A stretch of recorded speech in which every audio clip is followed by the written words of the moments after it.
Olá pessoal, nós vamos conversar agora sobre uma medida de associação que é menos entendida usualmente, que é chamada de Hazard Ratio.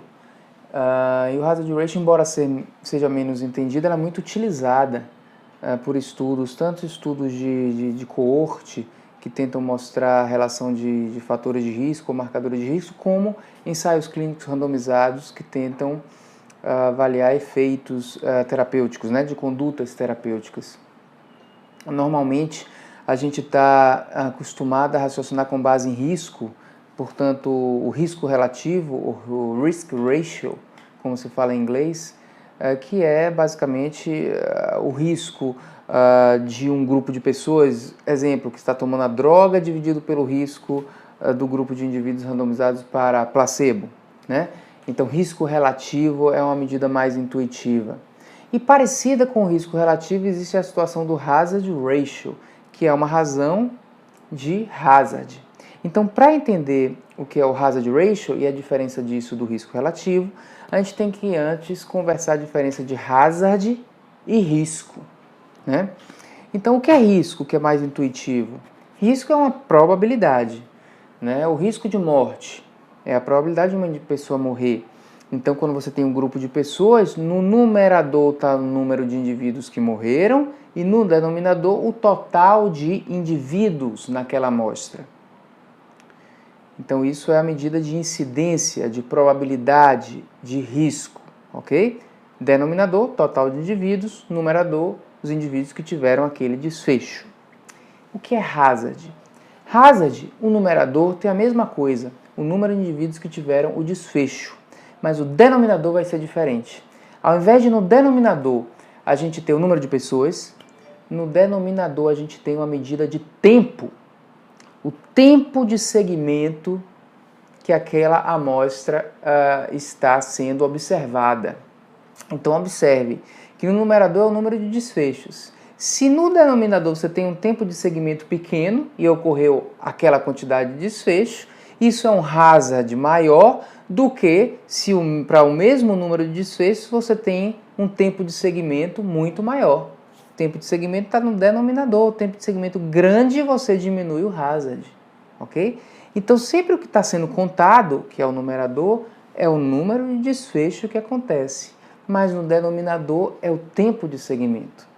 Okay? Então, para o mesmo número de desfecho, um maior tempo de segmento ou tempo de exposição, você tem menos hazard do que se você, para o mesmo número de desfecho, tiver ocorrido no menor tempo de exposição. Então, hazard é como se fosse um risco que está levando em conta o aspecto cronológico do tempo. Ok? Imagine que você tem um paciente no estudo que ele sofre um desfecho indesejado. Por exemplo, morte. É muito melhor para esse paciente se ele tiver morrido no 5º ano de segmento, depois de 5 anos de acompanhamento, do que se ele tiver morrido logo no primeiro dia de acompanhamento. Então observe que tempo de sobrevida é muito importante também. Quando a gente está medindo o risco, a gente não está levando isso em consideração. Um paciente que morre no primeiro dia do estudo, ele tem o mesmo peso do que um que morre no 5º ano. No hazard, a morte no primeiro dia é muito mais grave do que a morte 5 anos depois, porque pelo menos a morte 5 anos depois ofereceu 5 anos de sobrevida para aquele paciente. Então veja como a medida do hazard ela é mais completa, ela traz uma noção de tempo que é muito importante. E ela vai existir nos bons estudos sempre que aquele estudo tiver um segmento de longo prazo. Não vamos ter hazard no estudo que avalia, digamos, um tratamento, a redução de mortalidade na fase hospitalar ou com 30 dias. Mas um tratamento que você implementa, que dura 5 anos, e você está tentando avaliar a diferença de sobrevida ao longo desses 5 anos, vocês vão ver que a medida de associação vai ser hazard ratio e não risco relativo. Então, observe que a importância do tempo é clara, pois se você tem que ter um desfecho, é muito melhor você ter um desfecho depois do que logo. Segunda coisa, existem situações e doenças que todos os pacientes vão ter o desfecho. Por exemplo, você está avaliando uma quimioterapia já em câncer avançado. No final de um ano, digamos que todos os pacientes vão ter o desfecho fatal. Aquela quimioterapia tem, portanto, o objetivo não de prevenir a morte, que é quase inexorável, mas de prolongar o tempo de vida. No estudo desse, é obrigatório que para que a gente consiga detectar um efeito da terapia, você use o hazard e não o risco. Porque o risco ao longo de um ano vai ser igual nos dois grupos. E o hazard vai dar essa sensação de um prolongamento do tempo de vida, porque leva em conta o tempo de vida. E a terceira utilidade do hazard é que, num estudo, seja observacional, seja no estudo que um ensaio clínico, cada paciente não é acompanhado exatamente pelo mesmo período. Você tem um paciente que entrou mais lá no final do estudo, que aquele paciente em particular ele só teve 2 anos de segmento, enquanto o paciente que entrou no início do estudo ele teve muito mais tempo de segmento. Ele foi randomizado no início do estudo, ele foi incluído no início do estudo, ele tem mais tempo de segmento. Então, no mesmo estudo, os pacientes entram em momentos diferentes. Então, tem pacientes que eles contribuem mais com esse tempo de exposição e outros que contribuem menos. Então, um paciente que ele é acompanhado por 5 anos, ele conta como 5 anos de acompanhamento naquele grupo. Um paciente que é acompanhado por 1 ano, ele conta como 1 ano de acompanhamento naquele grupo. Então, a utilização do hazard, ele computa o valor de cada paciente nessa estatística de exposição. Essa é outra vantagem de se utilizar o hazard.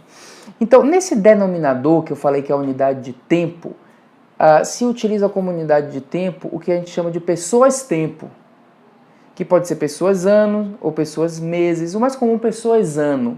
O que é, digamos, se tiver ali naquele denominador 100 pessoas-ano? 100 pessoas-ano é tipo 100 pessoas que cada um foi acompanhada por 1 ano, ou 20 pessoas que cada uma foi acompanhadas por 5 anos, ou seja, naquele grupo ali eu tive 100 anos de acompanhamento. Na verdade, cada paciente ele contribui com um certo tempo, com uma certa quantidade de anos, e juntando tudo isso você vai ter 100 pessoas-ano naquele acompanhamento. Então a unidade de tempo que está ali embaixo é o número de pessoas-ano. E portanto fica claro que utilizando o hazard a gente tem uma perspectiva além do risco de simplesmente acontecer ou não desfecho, mas nos dá a perspectiva do tempo livre do desfecho. Além disso, computa a importância de cada sujeito da pesquisa em relação ao que ele contribuiu com a exposição. Pacientes que tiveram mais tempo de exposição contribuem mais para a estatística do que pacientes que tiveram menos tempo de exposição. Dessa maneira a gente calcula o hazard. E aí eu vou ter o hazard do grupo tratamento, o hazard do grupo controle. Vou dividir o hazard do tratamento pelo controle e eu vou ter hazard ratio, razão de hazard. Que do mesmo jeito do risco relativo, a gente quer que esse hazard ratio seja menor do que 1, quando o tratamento for protetor, e maior do que 1 quando aquele fator estiver causando um dano. É a mesma interpretação numérica. O 1 é a referência. No entanto, ali tem uma informação a mais, que é a informação do tempo. Lembrem-se que o hazard ratio também é uma medida relativa, assim como o risco relativo. Portanto, ela pode enganar um pouco, às vezes para diferenças relativas, para reduções relativas, a redução absoluta não é tão grande. Então aquela mesma perspectiva de que a gente já conversou em outras oportunidades, que o risco relativo pode enganar e às vezes o risco absoluto, na maioria das vezes, ela mostra mais a verdadeiro impacto do tratamento e ele deve ser usado para o cálculo do NNT, funciona também para o hazard. Então a interpretação do hazard ratio é semelhante ao risco relativo e, no entanto, a gente sabe que em estudos de longo prazo aquilo ali tem um valor maior porque se está considerando o tempo livre do desfecho. Por fim, eu queria só dizer que o hazard tem uma outra qualidade. A medida do hazard é, na verdade, uma incidência, ela leva em consideração a incidência cumulativa do desfecho. Ou seja, o hazard ele vai sendo calculado com probabilidade condicional. Por exemplo, o hazard de um grupo de pessoas que sobrevive ao primeiro ano, ele já é um hazard menor do que o hazard do grupo de pessoas que estava no início do estudo. Então, é como se no cálculo do hazard se dividisse esses indivíduos em vários períodos, e a probabilidade do desfecho em cada período é multiplicada pela probabilidade anterior, sendo, portanto, uma medida de probabilidade condicional. Por quê? Em determinadas situações, uma pessoa que sobreviveu o primeiro ano, ela já tem um menor risco ou susceptibilidade de ter o desfecho, porque ele já se mostrou como sobrevivente. Então, na verdade, a vulnerabilidade de uma pessoa para apresentar um desfecho não é uma constante no tempo. Às vezes até é, mas boa parte das vezes não é uma constante. E o hazard dá essa perspectiva porque ele faz um cálculo em cada período e multiplica os períodos, dando essa noção de probabilidade condicional. Há situações que o hazard vai diminuindo com o tempo. Por exemplo, cura do câncer. Você faz uma quimioterapia, a pessoa ficou lá, resolveu o problema da pessoa. A cada ano de sobrevida livre da recorrência do câncer, a probabilidade de recorrência desse câncer é menor. Então o hazard vai diminuindo. Ou eu tive um infarto hoje. A cada dia que passa que eu sobrevivo, eu estou me caracterizando como um indivíduo de um risco menor. Então, no segundo dia, no terceiro dia, no quarto dia, eu já tenho um hazard menor. Então, essa perspectiva de que o risco ou a vulnerabilidade vai mudando com o passar do tempo e, às vezes, vai diminuindo. Tem outras situações que o hazard vai aumentando. Por exemplo, o risco de morte de qualquer pessoa, a cada ano a mais, é maior porque a pessoa está envelhecendo. Então, é uma situação que você, cada ano que passa, por ficar mais velho, você está mais vulnerável a uma morte. Então, há situações que a perspectiva do hazard nos traz uma consciência de que se esse paciente já sobreviveu esse período aqui, a probabilidade dele sobreviver o próximo período é maior, e o hazard dá essa perspectiva também. Então, veja que é uma medida muito interessante. A ideia é que essa é uma medida relacionada ao tempo, no denominador tem o tempo, e que a gente tem que considerar o tempo em situações de longo tempo de segmento, porque o tempo conta muito e influencia muito na interpretação da vulnerabilidade dessa pessoa em ter o desfecho. Então daí a gente definiu como hazard ratio, que em português ele pode ser até traduzido como taxa de incidência ou densidade de incidência, mas são termos assim muito acadêmicos.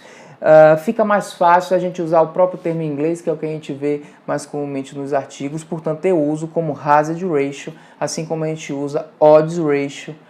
Já o risco relativo a gente traduz porque a tradução é bem fácil. Mas tem termos que às vezes é fácil a gente usar a linguagem universal e não procurar traduzir, que fica algo estranho. E esse é o caso do hazard ratio. Espero que tenha ficado claro essa perspectiva do tempo com hazard, que é uma perspectiva científica bastante interessante, digamos, de um pensamento mais avançado. Obrigado pela atenção.